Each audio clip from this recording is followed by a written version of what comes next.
My spark plug collection here. I got what I think 12 boxes of them there. Holy moly. And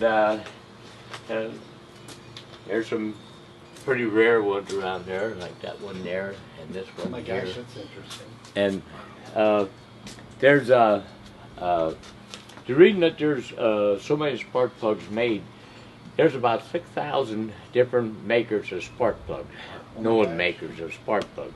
And the reason there is so many is because of the fact that years ago the gasoline was so bad in these cars, and these spark plugs would foul up right away. And everybody was out there trying to get the perfect spark plug that wouldn't foul up. And so that's the reason there is so many makes of spark plugs there. I don't know whether you know this or not, but if you've got a cylinder that's pumping oil there and it fouls up the spark plug there, if you go in, I had a 52 Chev and one cylinder, it would, I'd have to change the spark plug in every month. So I went and I took the spark plug wire and I wired it to the side of the porcelain there so that end had an arc there about 1/4 of an inch. And I never had to put another spark plug in because you intensify the spark. And that's the reason for this right here. You can pull that up and turn it, and that opens them points up there, and that intensifies the spark. This is a primer plug here. They usually use them on an old tractor there. It took a long time to turn it while you're choking it to get gas into the cylinders there, where here they usually went and put 2 of these spark plugs in a 4-cylinder engine there, and then they would fill both of them with gas, that little container up at the top there. And when they were all ready to crank it up and start it, they would flip that lever on it there, and that gas would go down into the cylinders there, and that way it would start there a whole lot quicker and cranking it and cranking it until you got gas into the cylinder there. Right here is the one. You look at the bottom of all these spark plugs up here in this top row here. They got all different kinds of bottoms here, and same way up here. You look at all them where they spark there, and there's another all kind of odd different shapes there. Up here at the top, here too. Okay, here's the old timers there. They used to have spark plug wrenches there. This has always fit the spark plug, this side here, and that side there that fit the head bolt, because years ago they used to change the head gaskets quite often because the head gaskets would blow on these engines here. It wasn't out of the quality what they have now. Clamps up there, and bar clamps, them come from Hildebrand here when they used to make the wooden caskets, you know, the dome top, to glue the top together. And That's pretty classic. And this is a lawnmower here. Lawnmower. See them? All right. Oh, guitar. Shoot. There's a lot of inventors. Years ago, There's room back there. you know, even in town, everybody had a few chickens. House in the back, you know, and they had a shell corn and grind some corn for them chickens there. So that's the reason there's all different kinds of corn shellers there. And these up here are shock tires.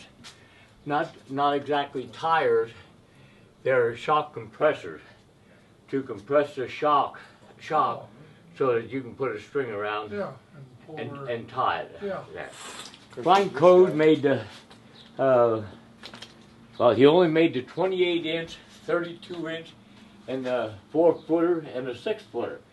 Well, nobody's ever seen a 28 inch there. This is a 32 inch here. And this is a 38 inch, which is supposed to be the 36 inch. And this is a 4-footer there. And nobody's ever seen a 6-footer, but we seen an advertisement where Frank Coase is standing there advertising his wrenches there, and he's got one that's the same height as what he is, so we figured that was a 6-footer. So about 6, 8, maybe 10 years ago, this wrench collector, all he collects is monkey wrenches there, and he was after that 6-foot Coase. They call these key models there. You know, you can raise this up here and put it down in this notch, you know, to get it closer together. So them are all key model Coase wrench there. Well, anyhow, he found out where it was in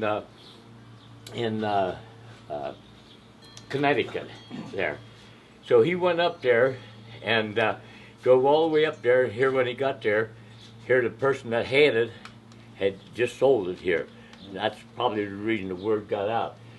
And anyhow, he asked who he sold it to.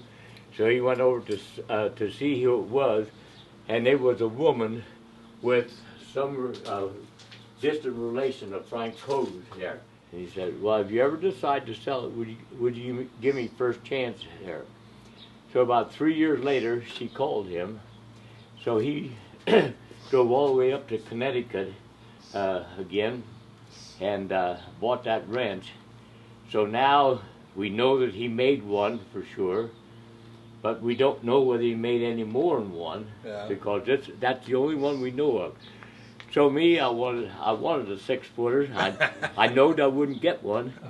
So that there is made exactly the same to all the dimensions that the 6-footer would be, and it really works too, just like the regular wrench that turns. And so anyhow, You know, there's another one in the world. yeah. So anyhow, I got one, even though it is wood here.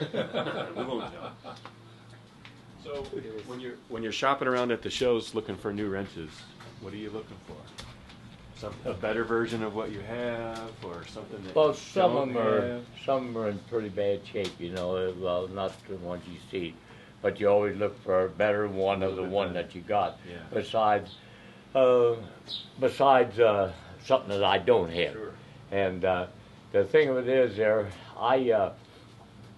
about 5 years ago, there with my collection here, and I'm still looking for wrenches. The wrenches that I'm looking for are $500 to $800 to $900, and I thought, well, I'm not going to buy too many of them. Sure. So that's when I started collecting the 4-inch crescent wrenches, which I'll show you after a while in the house here. And I had about 20 of them there, and I thought, I've got to see how many I could get. And right now, well, they say, the wrench group, they say that I got the largest collection in the world. I got 309 different brand names, and I got 518 different ones, early ones and later ones, and some with a lock on and different, you know, different things like that.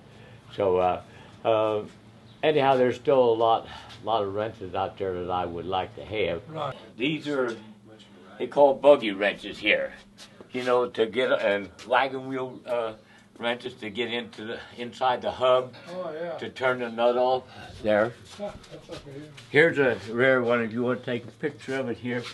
This is there's a monkey wrench on the bottom there, and you adjust it there, and you can turn this out and take that out, and you got a screwdriver. And then if you had a flat tire on your bicycle there, you get this little hose out of here, and you screw it in there, and then you can pump up your bicycle tire with that. These are Baxter wrenches up here, and that was patented in 1856, these right here. And you know, when your hands got greasy, they couldn't hardly turn the nut there. So 1857, they went and put these wing nuts there to adjust it there. that quick. You know, I mean, that's how they thought in I'll be darned. them days there. Okay, this is the first vice grip wrench right here. It didn't have no handle on it at all. Huh. There was a bar in here, and that's how you tighten the jaws up there. And that was patented in 1924. In 1927, they went and they put a handle on it there, just like the regular vice grip wrench now. And this is made in Dayton, Ohio, the Matthew company there. This is what they call a windmill wrench, because when you crawled up on a windmill, you wanted to make sure you had every tool that you needed up there. There's 11 different things that you could do with that. This here wrench right here, it's made by Perfection company there. That's a forerunner of the vice grip wrench. You see, it's got a locking jaw on it and everything there. But I only know of 3 of them. And if you look at that, you can see why, because in that day and age, you had to be able to buy a wrench for $1 or $1.50. But I think there's 18 or 19, there's 19 different pieces to this wrench here. And look how much bending there. Look what that would be, you know, to make that. And that's the reason there that they didn't make many of them there. And you take this even had to release the handle. You know how you can break your finger by releasing the handle there? And here they didn't come out till 1928, I think, with the release on the handles there. You know how your springs on a car or a truck would start squeaking on you, you know? Yeah. Well, then they would take this, and you see how it's sharp there? Or not sharp, but kind of sharp. And then you would tighten that up and press them 2 springs apart, and then you would shoot grease in there or oil in there so that they wouldn't squeak anymore. And here's another one here. This here one, you would take it and drive it in between the springs, and then this is a grease cup on here, and then you would turn this in and grease that spring, go to the next one and drive it in there, and there's all different kinds of adjustment on wrenches there. This is what is so interesting in wrench collection there. There was a guy, and he researched from 1830 to 1857, I think it is. He had 1,100 patent research, and he made a book. Okay, and then he started on the next one. That was 1857 to, I think, 1872, I think. Don't quote me on them there. I'm a little off maybe on that. He had another 1,100 patents research there. And the other one was 1872 to 1905. Had another 1,100 patents. And then he died, so nobody ever continued on it. But just think, there's 3,300 patents on wrenches up to 1905. And there's, I'd probably venture to say that probably maybe a fourth of these wrenches has got patent pending on it, patent applied for, which the guy that made the wrench, he went ahead and made the wrench anyhow. Right. The only thing anybody could copy the patent that he had there. And so that's 3,300 patents up until 1905, and then just think how many wrenches were made from 1905 up to the present day, besides the ones that are patent pending and patent applied for. Yeah. There. This here brace here, that's the first one that was first patented chuck on that wrench there. I can't find the exact date on it there, but okay. You got multiples here, 3. That's what I was wondering about. Wow. What are you gonna do with all your golf balls? That's He collects golf balls. Oh, yeah. Not as interesting. Did you glue it thought together? Huh? Glue No, it it ain't together? glued. It ain't All one glued piece, together or then. nothing. Uh, While you're figuring it out, here's a. I probably made 100 of these little carousels here for people, and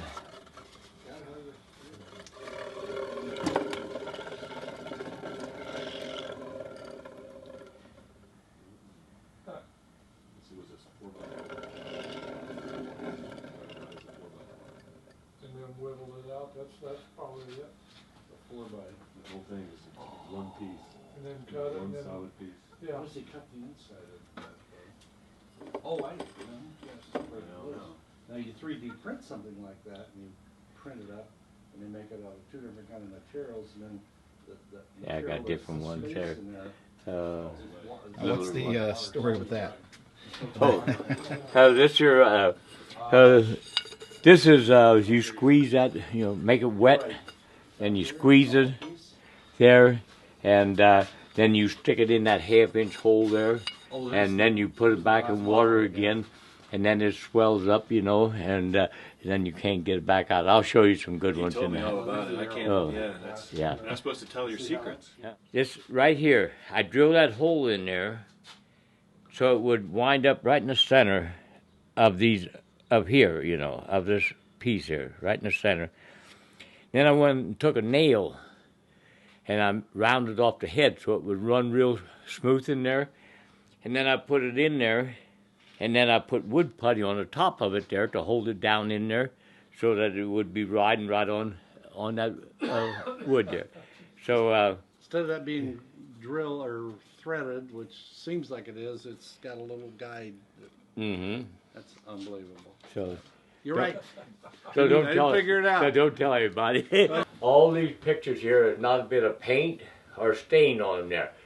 You have to go and find the color of the wood that you want to use. Like, well, just like this horse here. This one guy there, he had 3 granddaughters there. Each one had a horse. He brought me a picture of all 3 horses there, and I had to put. One of them had a white tail, and the other one had spots on it there. And the other one, I think, had a white mane, and then it had a dark mane in the front there. And all that is different kinds of wood. That lion head over there, there's 8 different kinds of wood in that lion head. My God. There, just to get the color.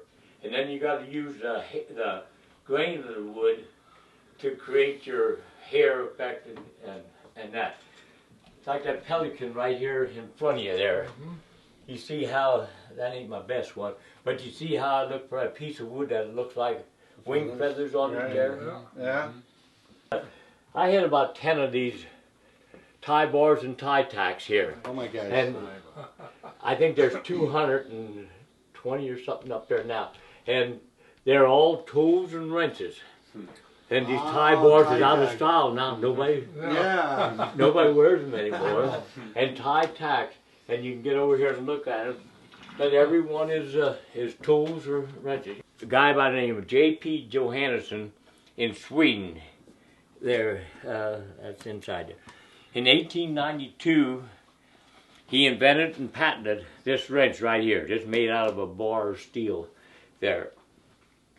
And then he had B.A. Jorth to manufacture for him there. And then they shortened the name to Baco, which is still in business yet today, from 1892. Wow. Yeah, and Snap-on bought them in 1998.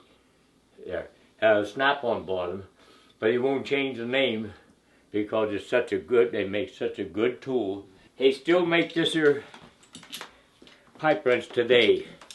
Same thing. No changes at all. Oh my gosh. And this was let's see, 1889 when he patented this here. There, and can you imagine that is still made the same way today? Right. They got it right. Right. Okay, this was a 100-year anniversary tool, a bottle opener that he had that they gave away. There. Okay, a guy in Sweden called me and told me sometimes during the year in 1998. Baco was going to celebrate producing their 100 millionth wrench. And and he wanted to know whether he should get me one. And I said, yeah, definitely, you know. So here I got it in about July, but on June the 6th, in 1998, they celebrated making their 100 millionth adjustable wrench of the J.P. Johannesson patent that was manufactured by them. This is the Jubilee wrench, and he sent me a plated one and also a black one. Nice. There from Sweden there. And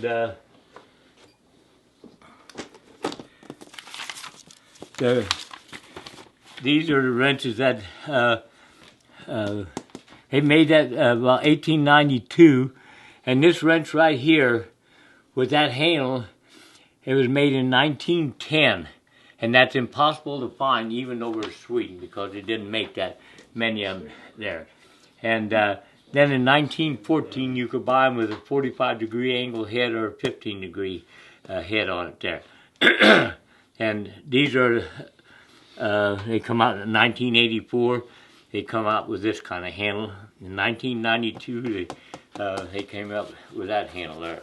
And there's this guy had 100 and some patents. 100 and some patents. The last patent I think he made, he was 90 years old when he got his last patent there. And this is a memorial that they made for him for the 100-year anniversary there in Sweden. There's 309 different brands there, and there's 500 and some like earlier ones and later ones there. Then I made a clock out of some up there at the top. Oh, look, it's a clock that works. I don't think it's run. This was made out of a 4x4, 6 foot long. It's got a hook on both ends, and it's nothing glued together. And I should do a little bit more sand on, but when I proved to myself that I could make one, that's enough. I don't feel like doing that sanding. You notice it won't come apart at all. Unless Until you I find the take right the piece. Oh, eyeballs out. Once I take the eyeballs out, it'll all come apart in pieces there.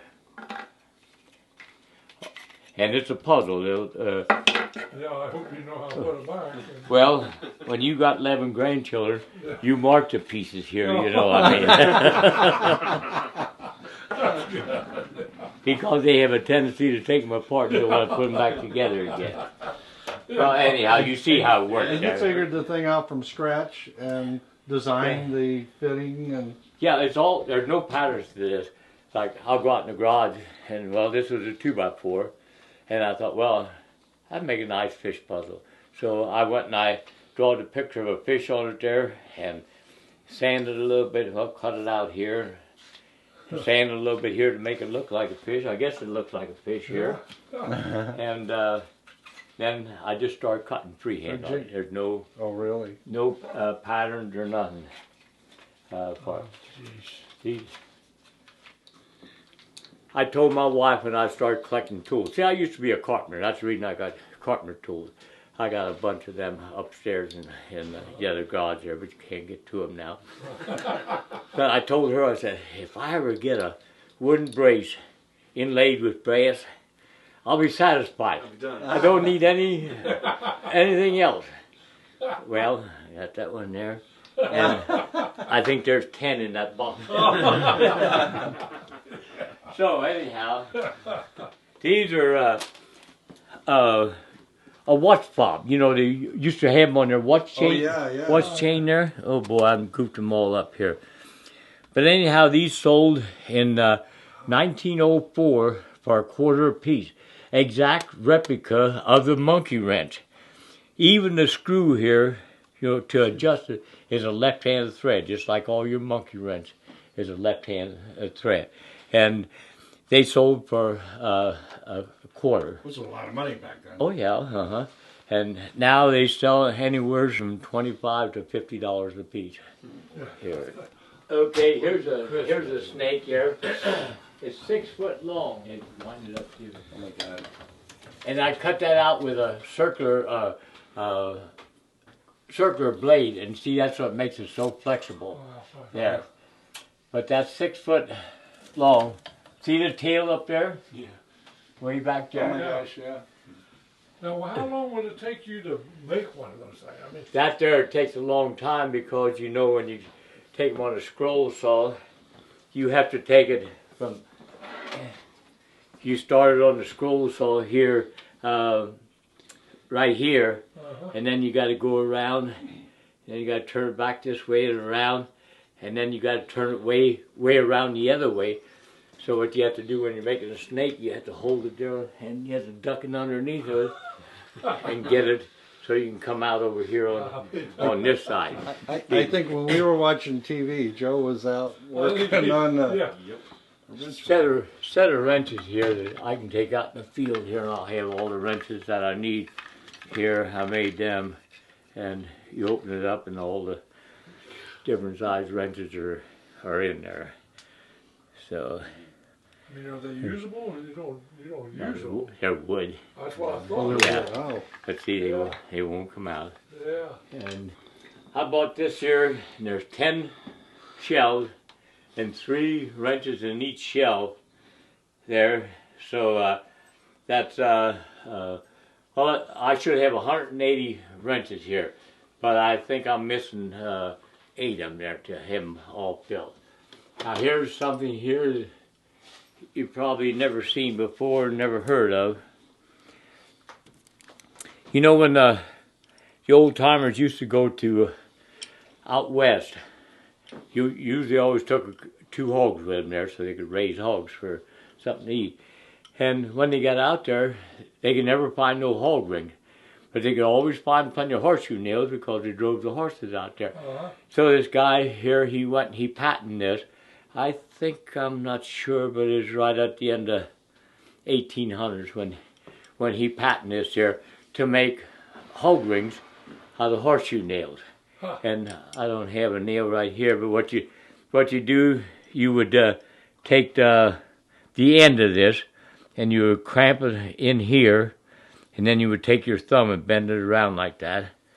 And then after you bend it around there, you would take this and put it in here like that, and then you're ready to go. This is about head, you know.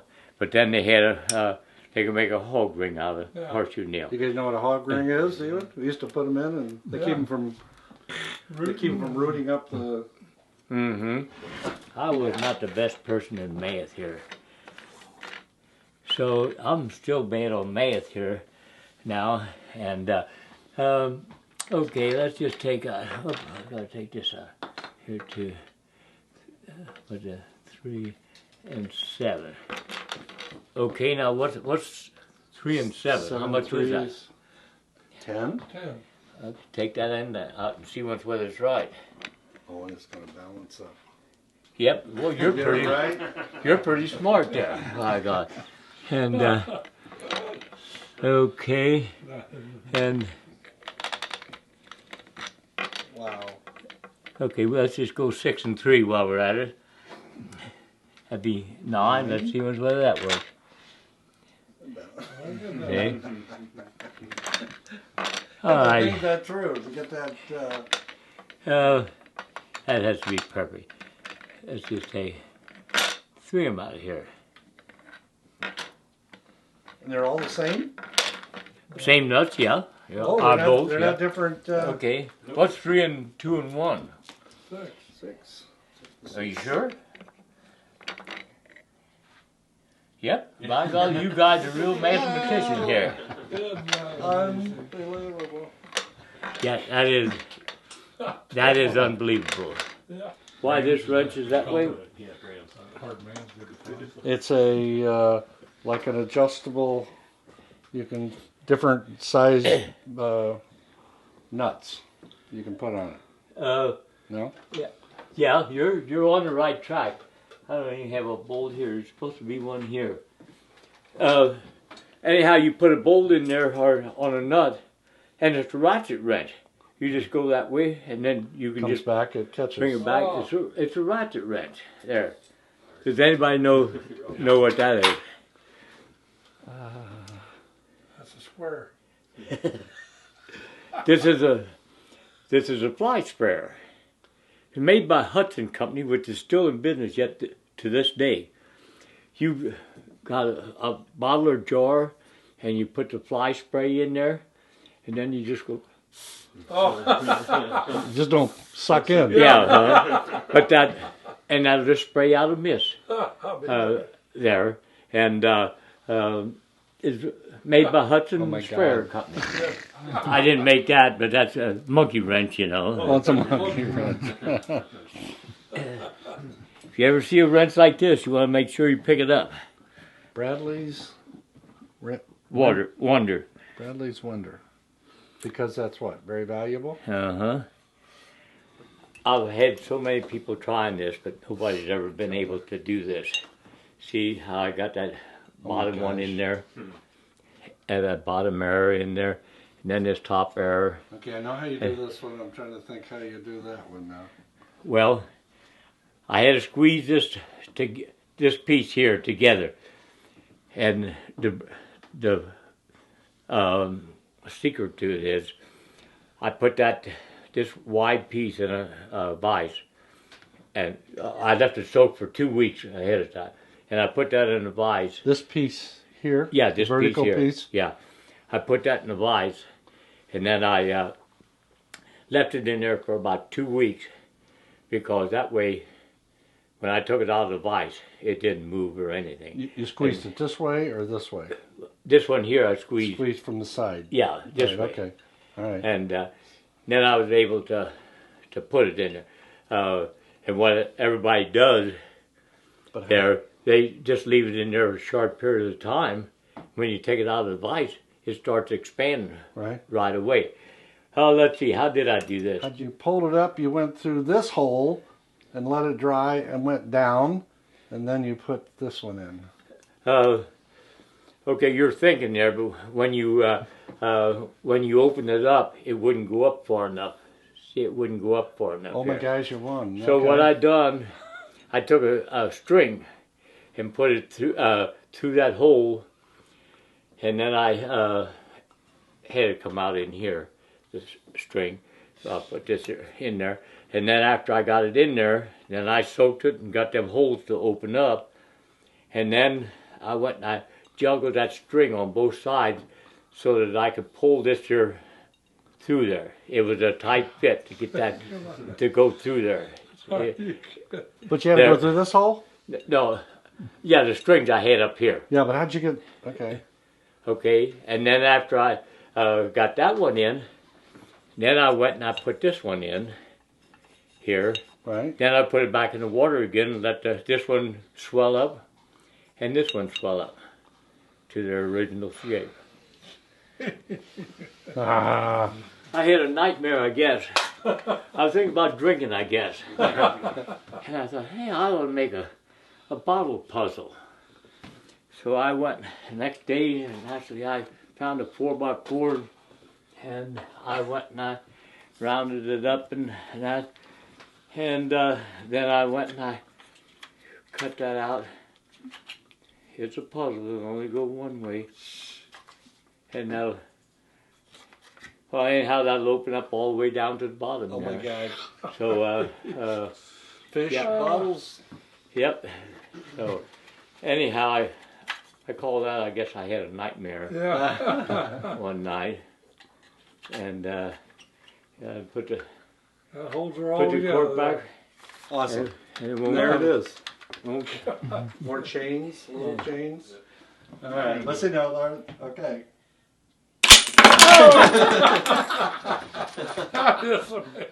Now you know how Bill felt when he got in the cookie jar.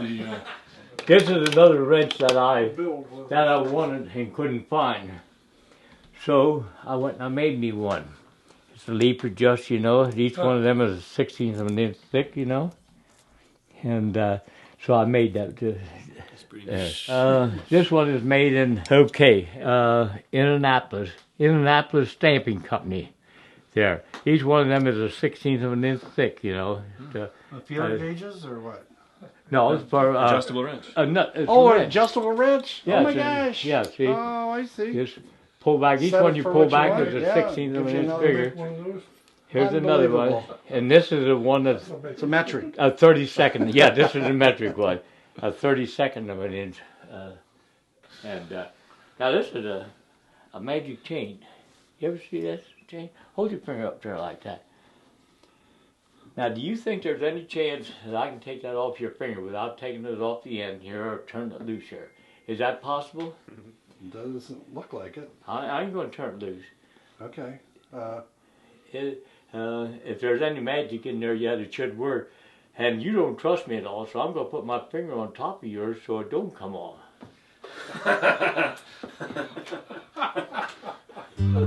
I guess you want to see that again.